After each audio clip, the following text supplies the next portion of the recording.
내 부모를 공경하라 라는 제목으로 하나님 말씀 전하겠습니다. 십계명의 두 번째 돌판이 인간과 인간의 관계이지 않습니까? 인간과 관계에서 첫 번째가 5계명 부모를 공경하라 라는 건데, 그 부모를 공경하면 출애굽기 20장 10절 말씀인데, 부모를 공경하라 그리하면 너의 하나님 나 여호와가 내게 준 땅에서 내 생명이 길리라. 부모를 공경하게 되면 생명이 길어진다라는 것이죠. 그러면 오늘은 이제 어버이 주일을 맞이해서 이 부모의 공경이 무엇인지를 십계명에 나와 있는 제 5계명인 어머니를 부모를 공경하라라는 뜻이 뭔지를 좀 살펴보겠습니다. 이 부모는 단지 육적인 부모만을 이야기하는 게 아니고 그걸 확대 재해석을 해야 됩니다. 육적인 아버지 어머니를 넘어서 확대 재해석이 뭐냐면 모든 권세자를 말하는 거예요. 나라의 왕, 정치가, 그 다음에 교회의 목사, 그 다음에 내 사업장의 상전, 주인, 그리고 부모님, 이렇게 네 가지를 볼 거예요. 이렇게 네 가지를 볼 건데, 이분들이 전부 다 부모에 속하는 거예요. 성경에서 말하고 있는 것은 내 아버지, 어머니, 육적인 부모를 이야기하는 게 아니라 내 위에 있는 권세자들을 다 이야기하는 거 있습니다. 자, 이들에 대해서 우리가 좀 살펴볼 거예요. 첫 번째, 정치가입니다. 정치인 또는 나라의 행정관 또는 왕, 대통령, 이런 자들에 대해서 어떻게 이야기할 것인가? 욥기 29장 16절 말씀에 빈궁한 자의 아비도 되며 생수한 자의 일을 사실하여 주었으며, 그러니까 여기에서 이제 왕을 뭐라고, 욥기 29장 16절에 왕을 뭐라 그러냐면 빈궁한 자의 아비다 이랬어요. 아비, 그러니까 아버지로 보는 것이죠. 그 다음에 이사야서 49장 23절에는 열왕은 내 왕부가 되며, 그러니까 왕들은 너의 왕의 아버지, 부모다 이 말입니다. 부모다. 그리고 이 왕들은 주로 이제 무엇을 하냐 그러면은 한 손에는 칼을 들고 한 손에는 홀을 듭니다. 홀. 그 홀이라는 것은 여러분 이렇게 그 지휘봉 같은 거 있잖아요. 그 홀을 들고 있는데, 이 칼이라는 것은 권세를 가지고 말을 듣지 않는 자들을 혼내주는 게 칼의 권세고요. 그러니까 무슨 말이야, 무슨 경찰과 검찰이 무슨 권력의 시녀를 하라고 있는 거예요. 그게 왜 권력의 시녀한테 권력의 시녀라고 그렇게 자꾸 이야기하면서 사람들을 착각시키냐고요. 왕에게는, 대통령에게는, 권세 잡은 자에게는 그 권세로 세상을 다스리라는 거예요. 여러분 믿으십니까? 뭐 또 동의를 잘 안 하시니까 처음부터. 왕은 그런 권세를 가지고 자기의 그 정치를 이어가는 것을, 그리고 말을 듣지 않은 사람들은 그 권세를 가지고 억압을 시키는 것이 왕이 해야 될 일인 거예요. 그렇기 때문에 당연히 그런 사정기관들은 왕의 명령을 따를 수밖에 없는 것인데, 뭐 그런 걸 가지고 사람들이 너무 이상하게 여기는 게, 저는 그게 이상해요. 그게 원래 왕에게 하나님 주신 권세인데 한 손에는 칼을 줬단 말입니다. 또 하나 중요한 게 뭐냐면 그 대신 또 한 손에는 홀을 줬어요. 이 홀은 뭐냐면 공평한 겁니다. 공평한 거. 그러면 그 칼을 어떻게 사용하면 되냐 그러면 공평하게 사용하면 돼요. 아주 강력하게 해도 됩니다. 사람들을 막 쥐어짜도 돼요. 그러나 공평만 하면 돼요. 공평하지 않으니까 이 나라가 문제가 생기는 거예요. 그러니까 내 편이건 네 편이건 똑같이 법의 잣대로 똑같은 처벌로 하게 된다 그러면 이 세상은 사실은 아무런 문제가 없는 거예요. 왜? 그 왕은, 권세 잡은 자는 칼을 가지고 있는 것은 하나님이 지정해 주신 권세니까. 그런데 그 권세를 뭐라고요? 홀을 가지고 정당하고 공평하게 홀을 사용하라. 바로 이것입니다. 자, 이제 이렇게 되는 우리는 왕한테, 우리 권세 잡은 자한테 어떻게 해야 되냐 그러면 베드로전서 2장 17절 말씀에 무엇 사람을 공경하며 형제를 사랑하며 하나님을 두려워하며 왕을 공경하라, 이렇게 나와 있어요. 우리 성도들에게 성경에서는 왕을 공경하라 이렇게 얘기했습니다.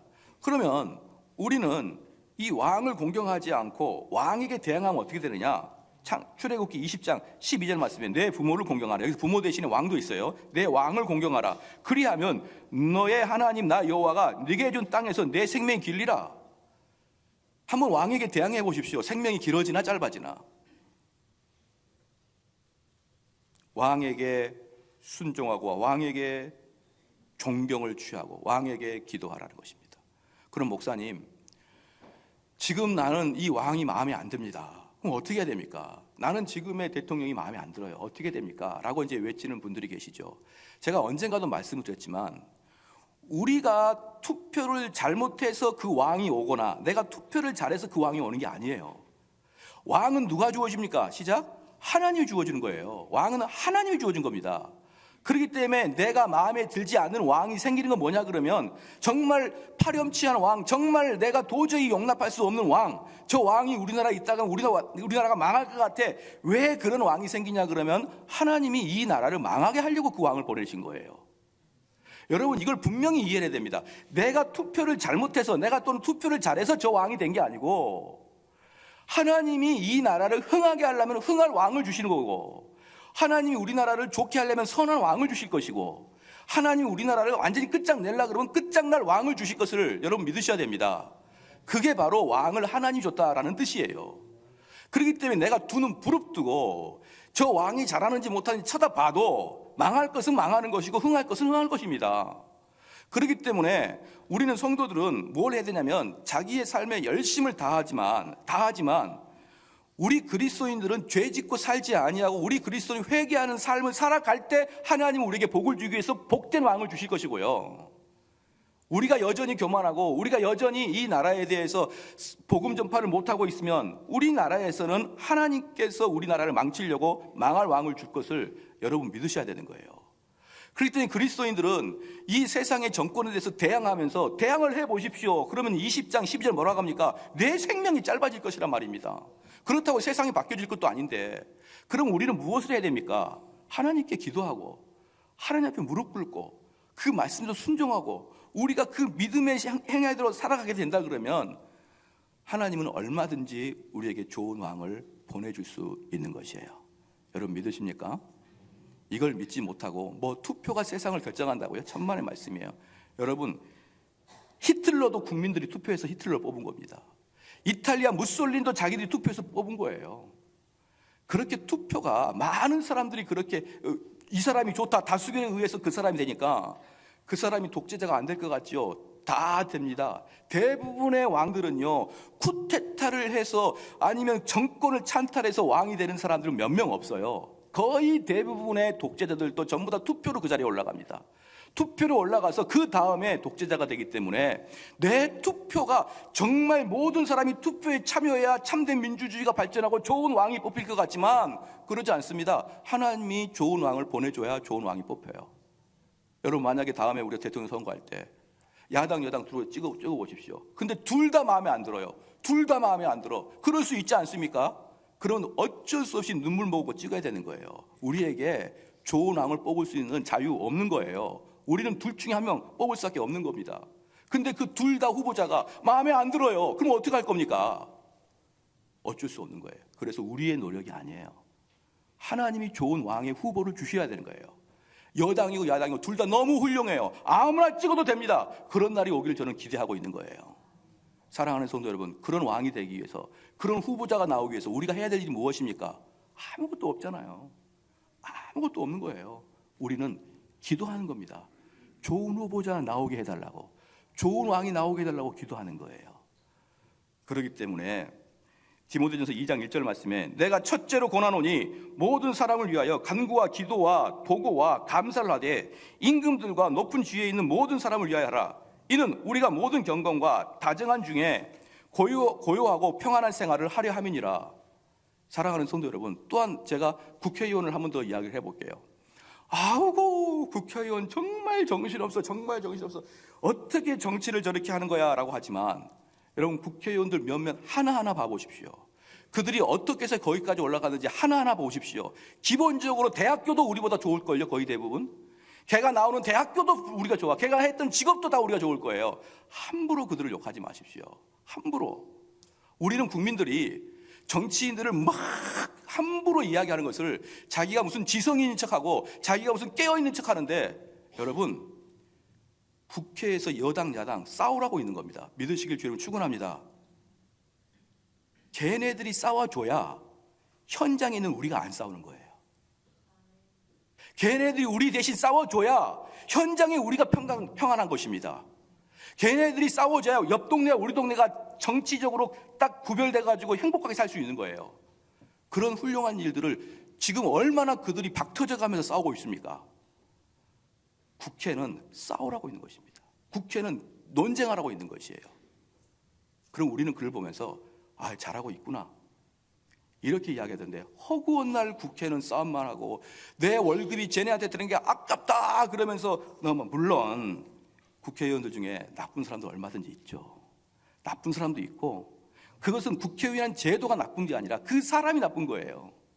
그런데 원래 국회는 서로 간에 논쟁하고 싸우고 자기들까지 그렇게 해야 밑에 있는 우리 현장에 있는 사람들은 편안한 것이에요. 믿으십니까? 그렇기 때문에 그들을 너무 욕하지 마십시오. 너무 욕하지 말고 정말 자기가 좋아하는 국회의원 딱 찍고 난 다음에는 그 다음부터 기도로 후원해 주십시오. 그들이 정말 하나님의 법도에 맞게 이 나라를 다스려 주십시오. 기도에 후원해 주십시오. 툭 하면은 막 욕하고, 에이 그놈의 새끼 바보 같은 놈. 어떻게 국회의원이 바보입니까? 저는 그들이 바본지를 보려고 그러면 너무나 똑똑해요. 다 한 명 한 명이. 그들이 말하는 게 너무나 설득력들이 있고, 단지 정책이 달라서 그렇죠. 그럼 우리는 하나님이 이 나라를 이끌어 달라. 그리고 위정자들은 하나님 두려워할 줄 알고, 위정자들은 하나님의 법도에 맞게 이 나라를 정치하게 하여 주십시오 라고 기도를 해야죠. 기도는 안 하고 맨날 화만 내고 있으면 어떡할 겁니까? 여러분, 제 말씀이 무슨 뜻인지 알겠죠? 이건 저의 개인적인 생각이 아니고 이건 하나님의 방식이에요. 하나님께서는 이 세상의 권세 잡은 자에게 순종하라는 것이고, 그들을 존경하라는 것이고, 그들을 위해서 기도하라는 것입니다.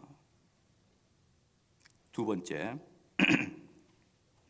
목사들과 성직자들은 영적 압입니다. 목사들과 성직자 영적 압인데, 이 사람들은 중생의 도구입니다. 중생의 도구예요. 고린도전서 4장 15절 말씀에 그리스도 안에서 일만 스승이 있으되 아비는 많지 아니하니 그리스도 예수 안에서 복음으로써 내가 너희를 낳았습니다. 복음으로 내가 너희를 낳았습니다. 할렐루야. 이게 무슨 뜻이냐 그러면요, 우리가 거듭나는 거 있잖아요. 우리가 천국 가는 거 있지 않습니까? 그것은 하나님이 다이렉트로 여러분에게 해주는 게 아니라 이 말입니다. 천국 어떻게 가느냐? 복음 전파를 통해서 간접적으로 성령이 여러분이 역사해서 구원받는 거예요. 그래서 여러분들이 천국 가는 거하고 목사의 복음 전파는 아주 밀접한 관계가 있습니다. 왜? 믿음은 들으면서 나고, 들음은 하나님 말씀이고, 그 말씀을 전하는 자가 목회자이기 때문에 그 목회자를 당연히 존중하고 존경하고 따라야 되죠.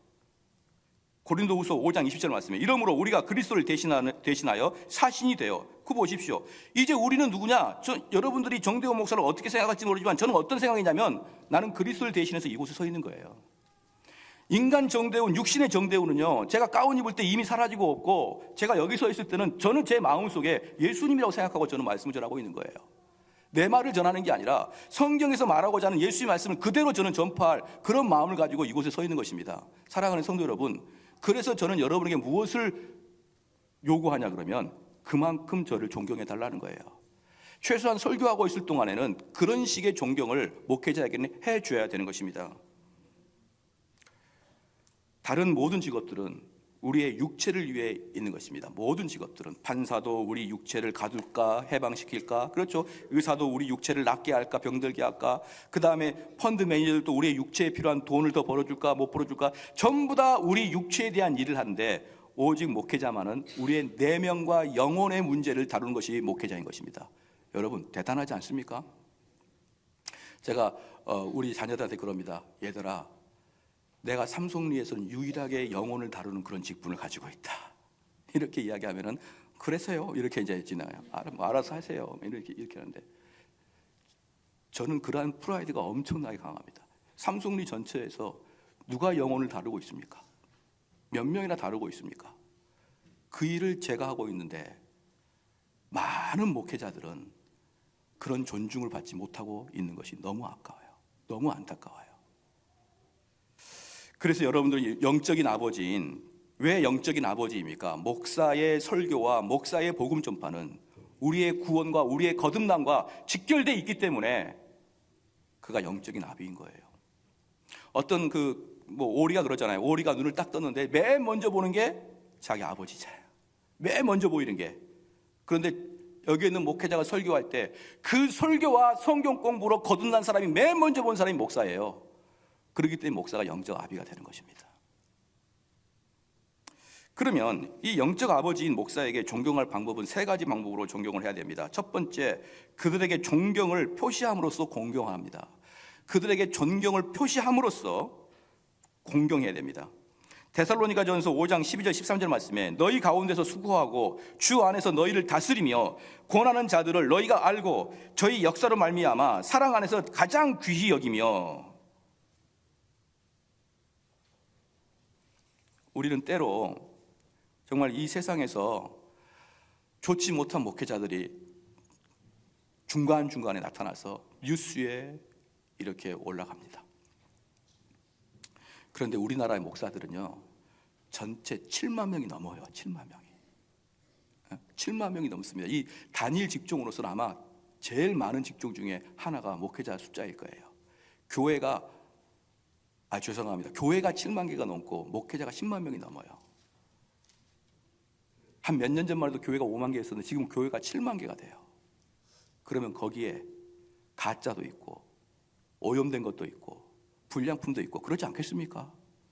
그러면 그런 사람들이 목회자라고 뉴스에 나오면 그 다음부터 어떻게 되느냐? 아우 목사 그럽니다.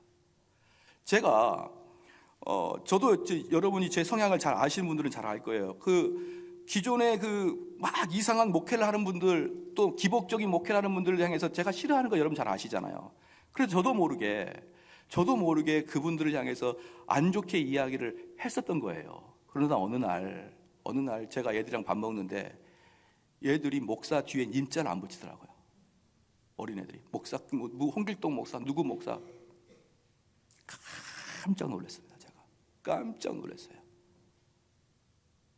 여러분, 중학교 때 수학 선생님 마음에 안 들면 수학 못하고 영어 선생님 마음에 안 들면 영어 못하는 그런 경험 있어봤지요? 마찬가지로 교회에서 목사님 마음에 안 드는데 어떻게 애들이 목회자의 설교의 은혜를 받을 수가 있겠습니까?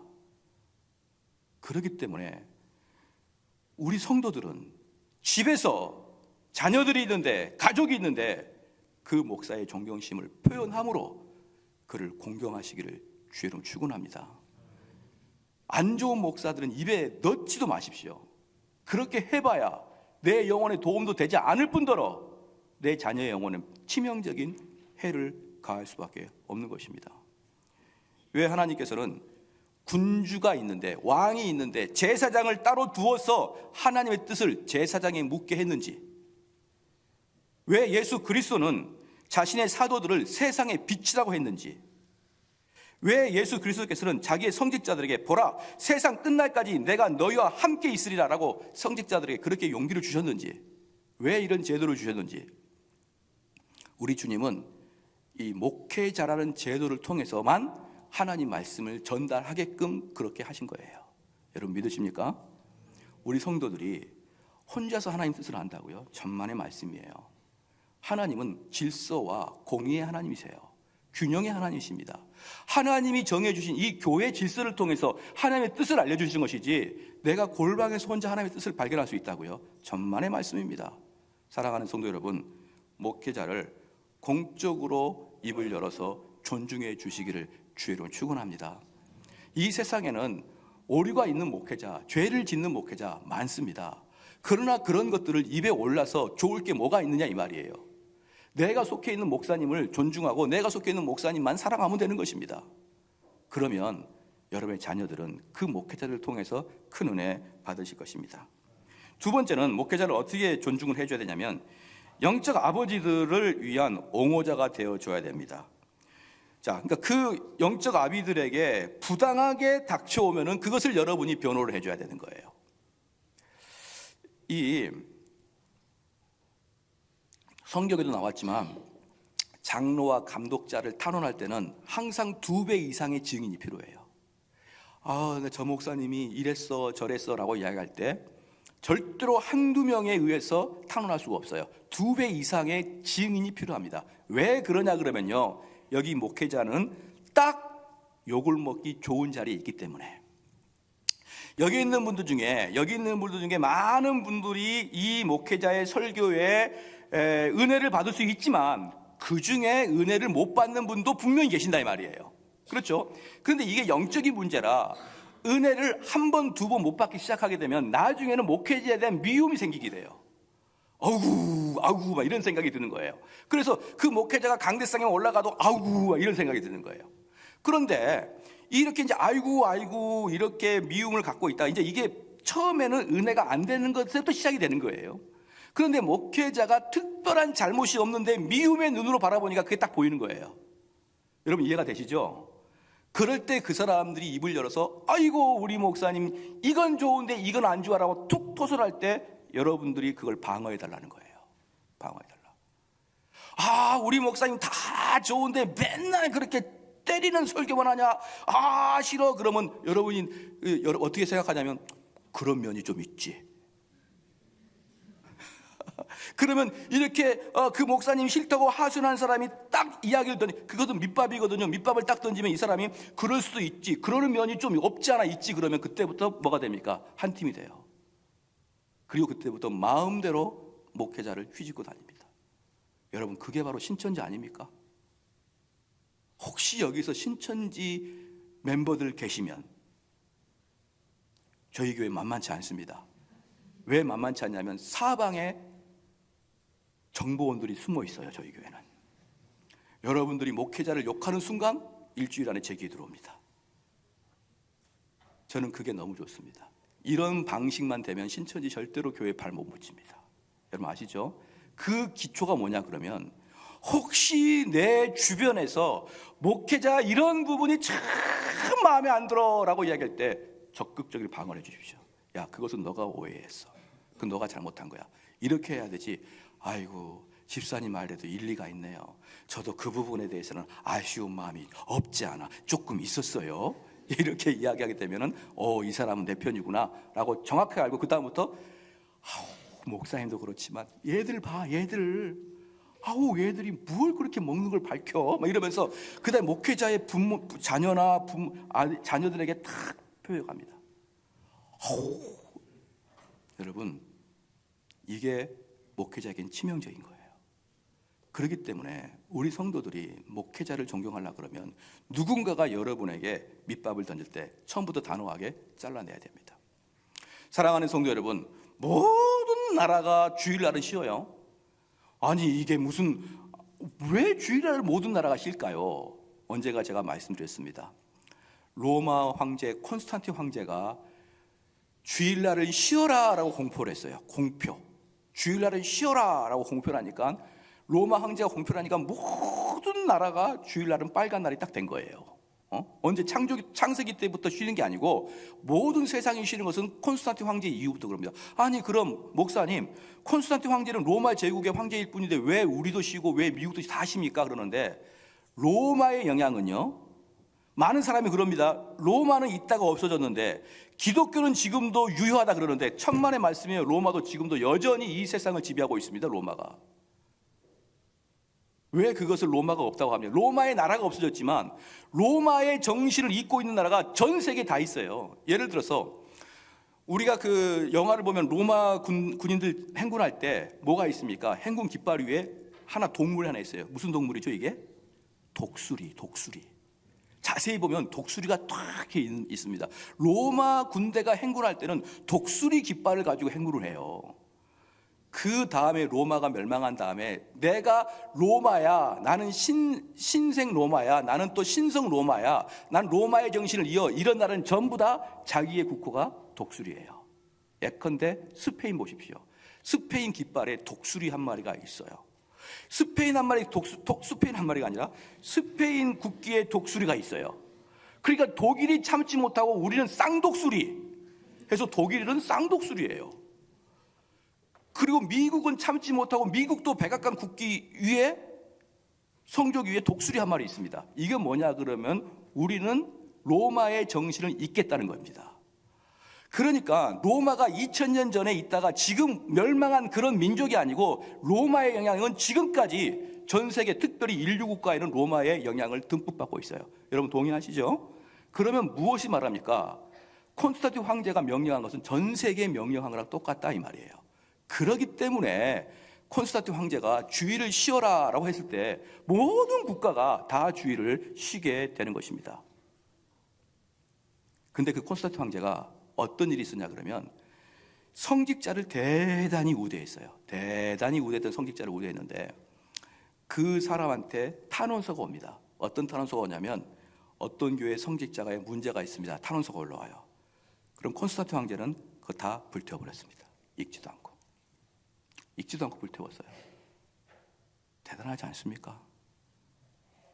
야 갑수나 너 목사님 그거 문제야. 그거 알아? 뭔데? 콘스탄틴 황제는 뭡니까? 이야기하지 마. 나한테 이야기하지 마. 성직자는, 목회자는 그의 인격의 문제가 아니라 그의 자리가 그 자체를 존경해야 돼. 이게 콘스탄틴 황제가 했던 이야기입니다. 근데 처음에 우리나라 보십시오. 얼마나 많은 교인들이 어떤 교회 무슨 목사, 저 교회 무슨 목사, 저 교회 무슨 목사 얼마나 욕을 하고 다닙니까? 그렇게 욕을 하고 다닐 때 여러분 마음속에 은혜가 들어올 것 같습니까? 사랑하는 성도 여러분, 두 번째는 영적 아비의 부당한 중상 비방을 여러분이 막아주셔야 됩니다. 그리고 마지막으로 세 번째는 뭐냐면 그들의 교훈에 순응해야 됩니다. 그들의 교훈에 순응해야 됩니다. 뭐냐 그러면요, 사장님은 우리의 돈과 직업을 가지고 우리를 권세를 부릴 수가 있고 국가 권세자들은 법으로 우리에게 권세를 부릴 수가 있는데 교회 목사는 자발적이고 순전한 마음으로 여러분들이 순종해줘야만 교회 목사의 권위가 서는 거예요. 언젠가 누군가가 저한테 그러더라고. 목사님 여기 신방 한번 가주세요. 그분이 지금 이렇게 된 것 같습니다 라고 할 때 제가 그랬습니다. 가지 않겠습니다. 왜 그러냐면 그분은 목회자에 대한 기본적인 순종과 존경이 없어요. 목회자들은 목회자를 순종해 주지 않냐고 존경해 주지 않냐면 그 앞에 서는 것만큼 비참해지는 게 없어요. 사랑하는 성도 여러분, 목회자의 가장 큰 기쁨은 지옥의 자식이 천국의 자녀가 되는 거고, 그렇죠? 문둥병자 나아만이 엘리사한테 왔더니 깨끗한 바람을 치유함받고 세상에 찌들어 있는 사람이 하나님의 나라를 사모하고 이렇게 변화되는 것 자체가 목회자에게는 면류관인 것입니다. 당연히 우리 성도들이 목회자를 높이기 위해서 사례비도 더 높여주고 선물도 사주는 것 너무 감사하고 너무나 몸둘 바를 모르겠어요. 그러나 그럼에도 불구하고 목회자의 가장 큰 기쁨은 목사님, 나는 원래 이런 인간이었었는데 목사님의 설교와 가르침을 받고 난 이렇게 변했습니다. 이 고백이요, 그 모든 것보다 더 귀합니다. 더 귀해요. 그래서 우리 성도들이 내가 목사님을 존경해야겠다라고 마음먹을 때는 순종해 줘야 되고 그 말씀을 무겁게 여겨야 되고 그 말씀을 내 삶에서 드러나게 하는 것이 목회자에게는 가장 큰 위로이면서 기쁨인 것을 믿으시기를 주의 이름으로 축원합니다. 왕을 이야기했습니다. 두 번째 목회자를 이야기했습니다. 세 번째는 여러분 회사의 주인이거나 사장이거나 윗사람에 대해서 이야기하겠습니다. 베드로전서 2장 18절 말씀에 사환들아 범사의 두려움으로 주인들에게 순복하되 선하고 관용하는 자들에게만이 아니라 또한 까다로운 자들에게도 그리하라. 여기서 뭐라고 했냐면 범사의 사환들아, 이 사환이 뭐냐면 사원들입니다. 사원들, 어느 직장의 사원들, 사환들아 범사의 두려움으로 주인들에게 순복하고, 주인들에게 순복하라고 분명히 나와 있습니다. 그런데 선하고 관용 있는 자들에게만이 아니라 까다로운 자들에게도 그리하라는 것입니다. 지금 무슨 말이냐 그러면 내 회사의 윗사람인데 너무 싫어, 너무 까다롭고 너무 성격이 안 좋아요. 자, 그런 사람한테 어떻게 해야 되느냐? 시작. 순종하라. 순종하라. 옛날에 보면은 이제 청년들 모임 하면은 맨날 청년들 나눔 하지 않습니까? 나눔. 저는 나눔 이런 걸 싫어하거든요. 근데 나눔할 때 우리 회사 과장이 너무 싫어요. 나를 너무 학대하고 뭐 너무 시켜 먹어요. 그렇게 여러분 회사의 윗사람들을 오징어 씹듯이 잘근 씹으면서 교회에서조차도 나눔이라는 형식을 빌려서 그를 뒤에서 욕합니다. 일반인들은 술자리에서 안주 없이도 과장님만 있어도 씹을 수 있어요. 일반인들은 술자석에서 안주 없어서 사장을 얼마나 씹어댈 수 있습니다. 그런데 교회 와서까지도 목사님, 우리 직장의 스승 선배가 저한테 이런 부당한 것을 요구했어요. 너무 싫어요. 목사님, 저를 위해서 기도해 주세요. 그럼 베드로전서 2장 18절 말씀 깨고 사환들아 범사에 두려움으로 주인들에게 순복하고 선하고 관용하는 자들에게만이 아니라 또한 까다로운 자들에게도 그리하라. 사랑하는 성도 여러분, 하나님의 명령입니다. 하나님의 명령이에요. 입장을 바꿔놓고 생각해 보십시오. 내가 윗사람이 되는데 밑에 사람이 눈만 띄면 짜증나. 김대리 이것 좀 해. 이렇게 하는 밑에 부하 직원이 있다고 생각해 봐요.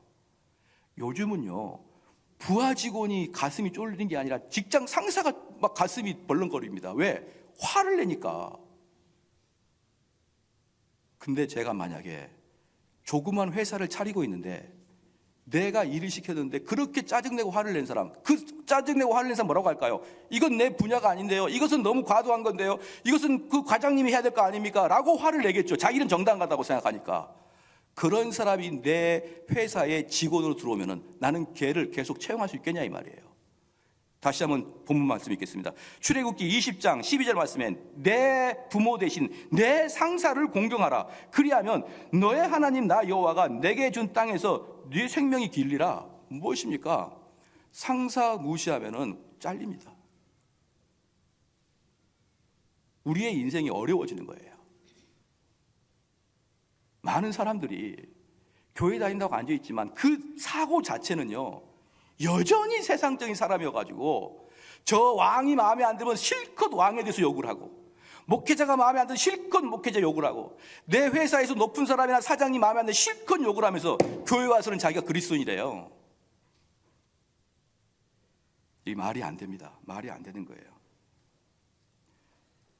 로마서 13장 2절 말씀에 하나님의 명을 거스리는 자들은 심판을 자초하니라. 하나님 명령입니다. 이 말씀을 거스르지 마시고 이 말씀을 순종할 때 우리의 삶에는 심판이 내려오지 아니하는 것입니다. 여러분, 이 말씀을 믿으시길 주님 축원합니다. 성질 나죠? 위에 사람이 잘못하지요. 그럼 나는 정당하게 그들에게 이야기한다는 것이죠. 그 정당한 것을 하지 말라는 거예요. 그 정당한 것을. 자, 그러면 이 주인에게 우리가 어떻게 할 것인가, 어떻게 주인을 이렇게 높은 사람에게, 우리 상사에게 할 것인지를 간단하게 몇 가지만 말씀드릴게요. 첫 번째는 뭐냐면 꾸준함으로 주인의 비밀을 지켜줘야 됩니다. 주인의 비밀을. 무슨 말이냐 그러면 윗사람이나 상사나 같이 일하다 보면 그들의 단점이 발견돼요. 그들이 단점이 발견되는데 그것은 다른 사람에게 폭로하지 말라는 겁니다. 폭로하지 말라는 거예요. 저는 미투 운동은 양날에 날이 있다고 서 있다고 생각해요. 양손의 검이에요. 왜 그러냐 그러면요, 정말 불의를 캐낼 수도 있고 불의를 이 세상에 말할 수도 있지만 때로는 주인의 약점을 드러낼 수도 있거든요. 미투가. 그렇기 때문에 미투라는 것 자체가 의롭다고 생각하면 안 됩니다.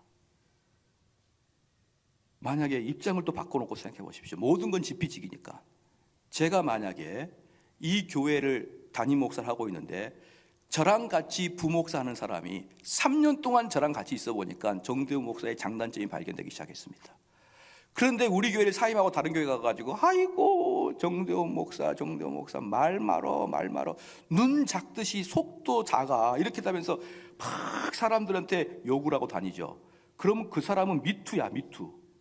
근데 저는 배신이죠. 그 사람이 얼마든지 배신자를 만들 수 있도록 사회가 지금 만들고 있어요. 미투해라. 너희가 가가지고 부당하게 대하는 거 다 까버려라. 그런데 그것이야말로 여러분 배신 아닙니까? 누군가가 나가가지고 제 단점에 대해서 이야기한다면 한두 가지 이야기할 수 있겠습니까? 수십 가지 이야기할 수 있을 거예요.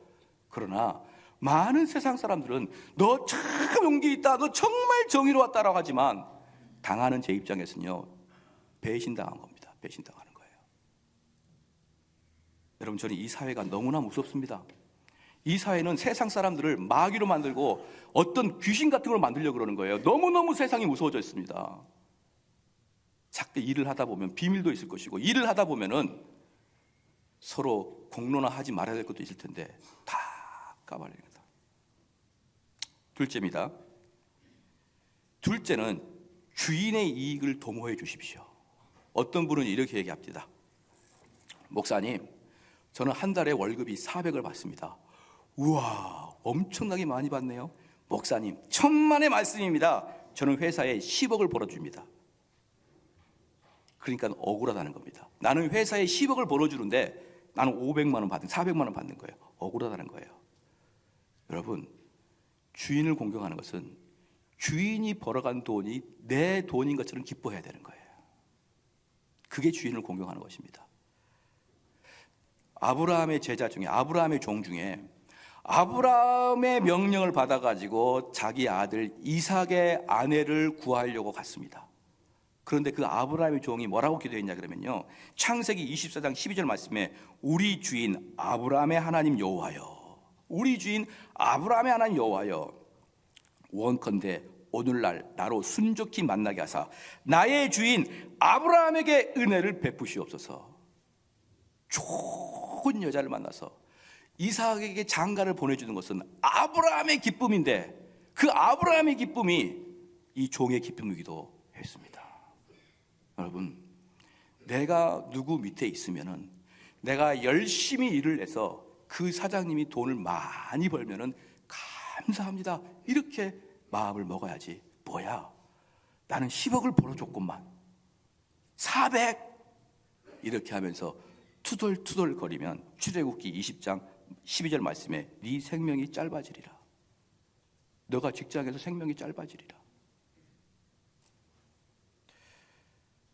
세 번째, 그 주인의 명예를 위하여 여러분이 보호해줘야 되고, 네 번째, 하인이 그 말에 진실함으로 충고를 해줘야 돼요. 충고.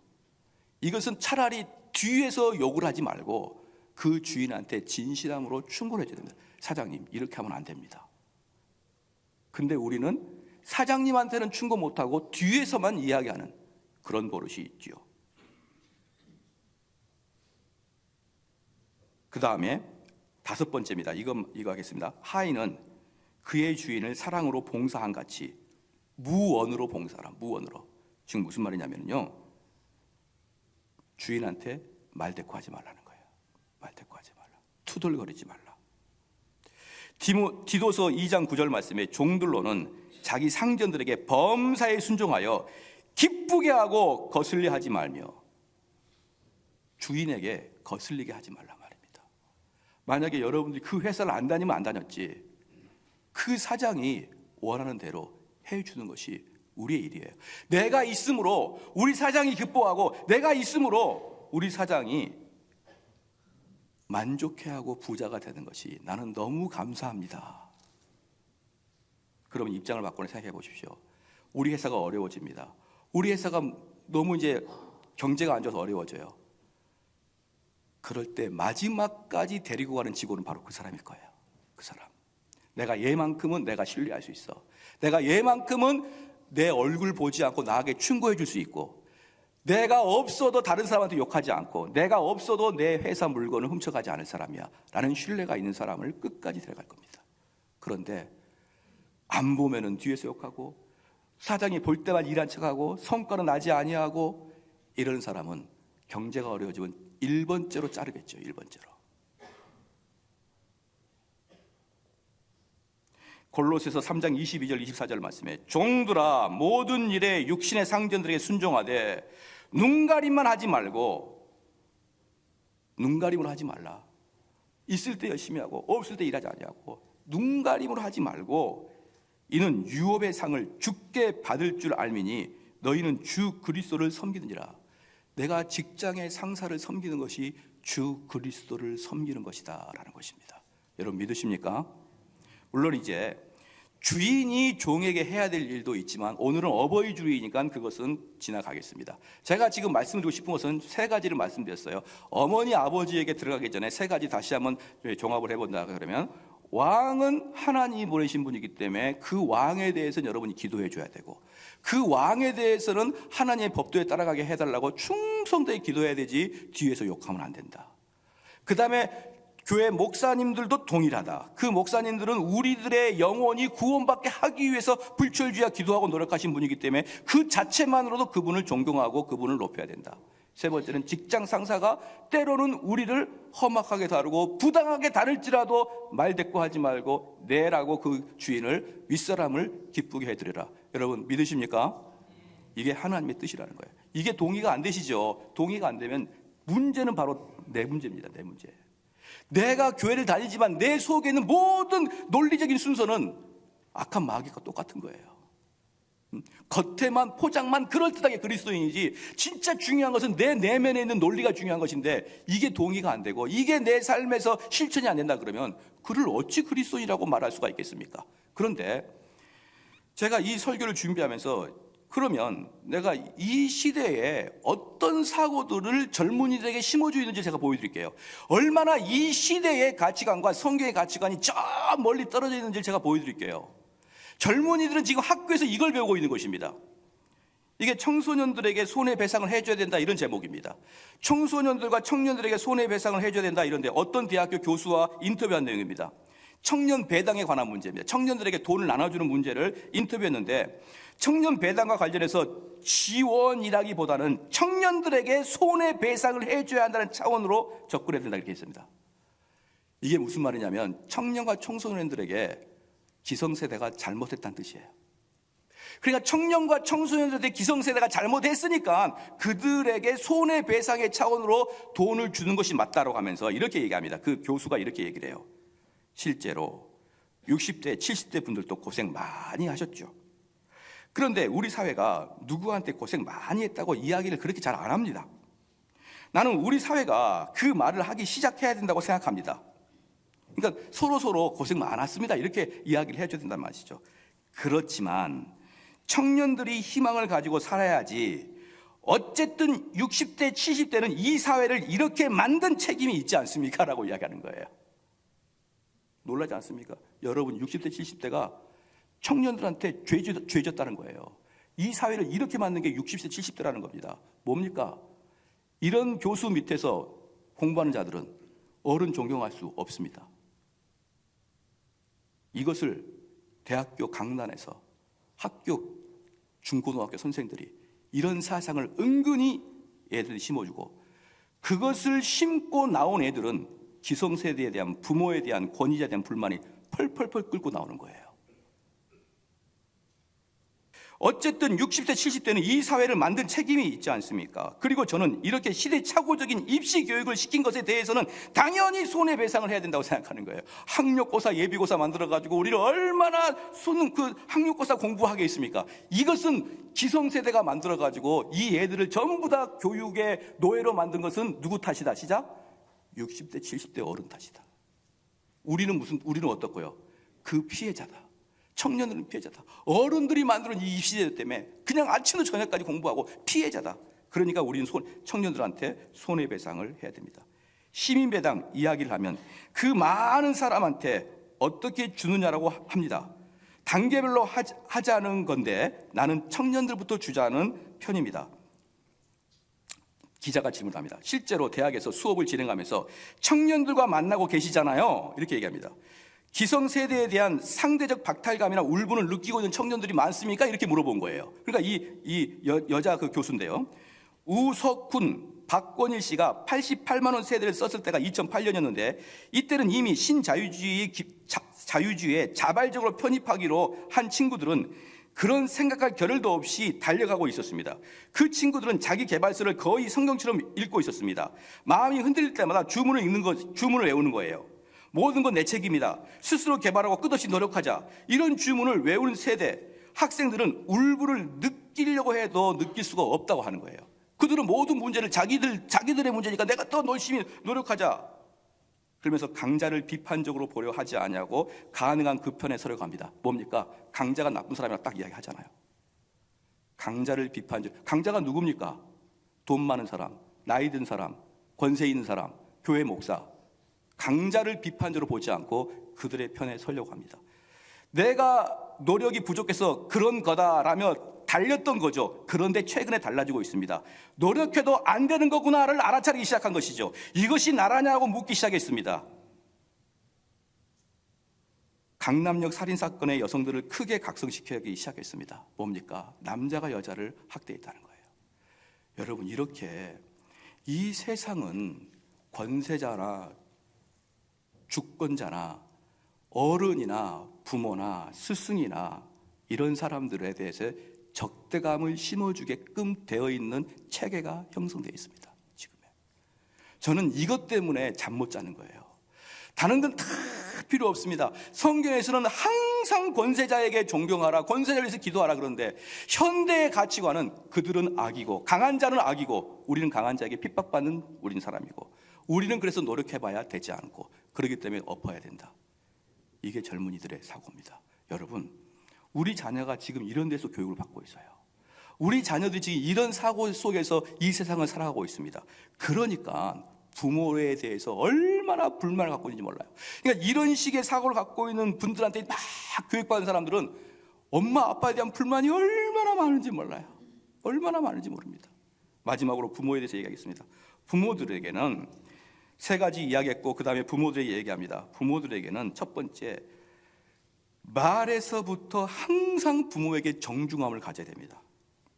솔로몬은 왕이었지만 자기 어머니가 누구였냐면요, 어머니가 밧세바입니다. 밧세바는 누구냐 그러면 죄진 여자입니다. 나는 우리 어머니 나는 동의 안 해. 죄 지었지 않습니까? 동의 안 해. 이렇게 할 수 있는데 솔로몬은 어땠냐면 어머니가 부탁하면 열왕기상 2장 20절에 뭐라고 했냐면 내 어머니여 구하시옵소서라고 했어요. 어머니 요구하는 걸 다 말해주세요. 내가 다 드리겠습니다. 잠언서 31장 28절에 솔로몬이 이렇게 썼습니다. 그 자식들은 일어나 살해할지라. 어머니라는 이유만으로, 부모라는 이유만으로 여러분 벌떡 일어나서 그분에게 존중을 표하고 살해합니다. 그러면 이런 사람이 있습니다. 목사님, 우리 어머니가 너무 무분별하고 우리 부모님 너무 무분별하고 너무 독재와 같고 우리 부모님이 너무 잘못했습니다. 그럴 때는 어떻게 됩니까? 라고 물으면 성경에서는 답을 말합니다. 참아라. 진짜 우리 어머니의 문제가 있으면 그럼 진짜 참아라. 할렐루야. 부모님을 고치려고 하지 마십시오. 부모님을 고치려고 하는 것 자체가 이미 불효예요. 부모님은 그냥 부모님이고 부모님의 말씀은 그냥 내가 옳으면 받아들이지만 내랑 전혀 틀려도 여러분 참아야 됩니다. 엄마 그게 아니라고, 엄마 그게 아니라고 이런 게 아니고 알겠습니다. 내가 최선을 다해서 하겠습니다. 이러는 사람이 되시기를 주로 축원합니다. 이게 그리스도인들의 효도예요. 둘째, 자녀는 태도에서 유순해야 됩니다. 유순해야 되는데 요즘에 얼마나 많은 사람들이 이 태도에서 불순한지 몰라요. 일단 첫 번째 태도에서는 뭐에서 유순해야 되냐면 말에서부터 유순해야 돼요. 말에서 유순해야 되는데 요즘 젊은이들이 어떠냐 그러면은 애야 길순아 아빠랑 얘기 좀 하자. 아 나가라고. 아 나가라니까. 나갈 때 문 닫고 나가. 이렇게 이야기합니다. 여러분 자녀 그렇게 키우면 안 됩니다. 부모에게 말 함부로 하게 하지 마십시오. 부모에게 말 함부로 하지 마십시오. 여러분 우리 그리스도인이잖아요. 그럼 최소한 믿지 않는 사람보단 부모님께 효도 더 해야 되죠. 그래서 이렇게 얘기해요. 잠언 1장 8절 말씀이 내 아비의 훈계를 들으며 내 어미의 법을 떠나지 말라. 마지막으로 이야기합니다. 부모에게 순종해야 됩니다. 그 순종은 어떻게 해야 되냐면요. 예서를 예를 들겠습니다. 예서는 한 가지는 순종하고 한 가지는 거부했습니다. 뭘 순종했냐 그러면 예서의 아버지 이삭이 야 나가 별미가 먹고 싶다. 별미가 먹고 싶다 그러니까 예서가 나가서 들판에서 아버지가 좋아하는 동물을 사슴인지 뭔지를 잡았어요. 이것에 순종했습니다. 그런데 왜 예서가 이것을 순종했냐 그러면 자기가 잘할 수 있고 좋아하니까 가서 했던 거예요. 근데 예서가 결정적으로 순종하지 않은 게 있습니다. 뭡니까? 이방 여인과 결혼이에요. 그러니까 성경학자들은 분명히 여기서 얘기합니다. 예서는 자기가 들었을 때 합당하다고 생각하는 걸 순종하고 자기가 들었을 때 불합리하다고 생각하는 걸 불순종했던 거예요. 이게 예서입니다. 그래서 예서는 버림을 받았죠. 사랑하는 성도 여러분, 여러분들이 느끼기에 부모님이 말씀할 때 이게 합당하다고 느껴지게 순종하는 것은 예수와 같은 거예요. 진짜는 언제 발생합니까? 이게 합당하지 않다라고 생각할 때 순종하는 게 진짜입니다. 저희 교회에 가끔 보면은 자녀들이 아버지 어머니에 대한 불만이 많은 청년들, 청소년들이 있어요. 그들의 이야기를 들어보면 전부 다 하나같이 부모님이 불합당하게 자기를 처리했다는 겁니다. 그렇게 불합당하게 처리했으니까 내가 화가 나는 것은 당연합니다 라고 생각하는 것은 이 세상의 가치관을 듬뿍 받은 자의 모습이에요. 성도의 모습은 부모님이 어떻게 나를 대했든지 상관하지 않고 아멘으로 받아들여야 됩니다. 할렐루야. 그럼 어느 것까지 받아 순종해야 되냐? 두 가지입니다. 가장 결정적인 두 가지. 첫 번째, 직업적인 면까지도 부모의 말에 순종하십시오. 직업의 면까지도. 이 세상에는요, 나를 가장 사랑하신 분이 부모님이고 가장 객관적으로 바라볼 수 있는 분이 부모님이고 내가 살아왔던 모든 것들을 경험해 본 분이 부모님이에요. 그럼 그 부모님의 뜻에 의해서 직장을 잡을 것을 심각하게 고려해야 됩니다. 아버지, 어머니, 이 세상을 지금 21세기를 뭘 알아요? 옛날 방식으로 하지 마세요. 그게 아니고 부모님이 이 직장은 아닌 것 같다라고 이야기할 때는 그 직장을 갖지 않기를 바랍니다. 이 직장 아닌 것 같다. 이 직장은 너가 아닌 것 같다. 옛날에 우리 자녀들 중에 하나가 자기가 가수가 되겠다는, 아니다. 너는 가수가 되는 게 아니다. 여러 가지 문제가 있다. 우리 아들 한 놈은 또 축구 선수, 아니다. 너는 몸매가 축구가 아니다. 너는 이건 아니다. 자기들은 그 또래에 맞게 뭔가를 하고 싶은 거예요. 그러나 부모는 압니다. 이게 안 된다는 거 알아요. 알고 부모가 지정해주는 사실 직장이 가장 안정적입니다. 두 번째, 결혼의 문제입니다. 결혼도 여러분 마음대로 아버님, 나 이 여자 좋아하니 결혼 허락해 주십시오. 그렇게 하면 안 됩니다. 청교도들은요, 어떻게 결혼했냐 그러면 아버님이 데려왔어요. 너 얘랑 결혼해. 그러면 아멘 하고 결혼했습니다.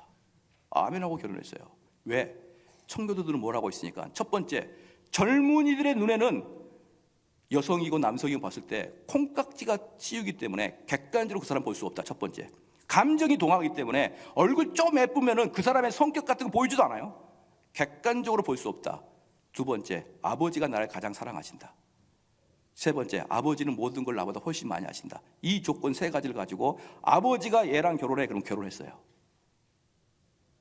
그게 합당할 것을 알고 최소한 이건 아니라 그래도, 최소한 이 정도는 아니라 그래도 부모가 반대하면 결혼을 고려해야 됩니다. 고려. 그럽니까? 만약에 예를 들어 부모님이 이 남편 의사인데 교회를 안 다녀. 그래도 결혼해. 그럴 때는 거절해야 돼요. 왜? 우리는 모든 것이 예수 그리스도 안에서 순종이니까. 내 신앙에 문제가 있고 내 신앙의 현격한 영적인 문제를 유발시키는 부모의 명령이 아니면 부모의 명령에는 순종해야 됩니다. 그리고 마지막으로 신앙에 있어서는 무조건 부모에게 순종해야 돼요. 얘야, 이거 읽어. 이거 기도해야 돼. 우린 이 교회에서 해야 돼. 그러면 영적인 부분은 무조건 부모에게 순종해야 됩니다. 이것이 저와 여러분의 가정에 있기를 주의로 축원합니다. 이러한 것들이 우리 교회에 풍성이 넘친다 그러면 많은 사람들이 저희 교회 와서 깜짝 놀랄 거예요. 아니, 이 교회는 뭐 이렇게 질서가 있어? 아니, 이 교회는 뭐 이렇게 화목해?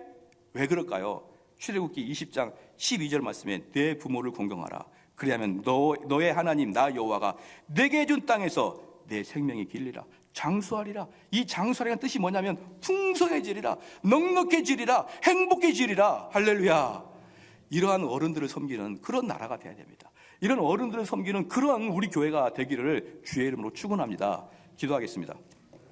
우리가 같이 기도 한번 합시다. 우리 말씀을 생각하고 특별히 제가 네 가지를 말씀드렸습니다. 나라의 문제, 목사님의 문제, 그리고 직장 상사의 문제, 부모의 문제. 여러분 걸리는 게 있을 거예요. 그 부분 사실 성경적 관점 아닙니다. 전부 다 세상적 관점이에요. 그런 것들 회개하는 시간 갖겠습니다. 다 같이 기도하십니다.